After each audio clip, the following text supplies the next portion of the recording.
Elle est là, dissimulée quelque part entre des rochers ou simplement en train de nager dans le courant, à peine visible. Dans les rivières des monts de Laconne, c'est elle la star. La truite fario, celle que les pêcheurs aiment taquiner. C'est un poisson qui est intéressant aussi parce qu'il a un comportement qui évolue au fil de la saison, ce qui permet aux pêcheurs en définitive de pratiquer plein de sortes de pêche, que ce soit la pêche au toc, aux appâts naturels, la pêche à la mouche artificielle, en nymphe ou en sèche, le verron aussi, donc des petits poissonnets.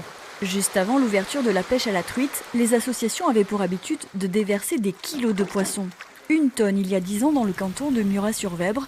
Cette année, 260 kilos à peine. La politique a changé. Dans les zones de montagne ici, on s'attache surtout à préserver les milieux, à les restaurer, pour favoriser en fait le développement des truites autochtones, au détriment bien évidemment des truites de déversement. Bon, celles-ci ont été élevées en pisciculture et elles vont permettre aux pêcheurs, on va dire, d'assurer un petit peu la mise peut-être le jour d'ouverture. En aval de la rivière Viau, un parcours no-kill pour les adeptes de la pêche à la mouche. Les poissons attrapés sont systématiquement rejetés à l'eau. Cette saison, la truite fario devrait être au rendez-vous.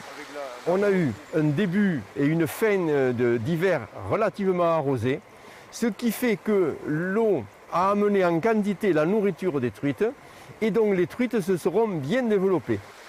En 2020, l'ouverture de la pêche à la truite avait été contrariée par le confinement. Cette année, Enfin, moi personnellement, je serai au bord de l'eau à la première heure. les pêcheurs seront donc sur le pont dès samedi.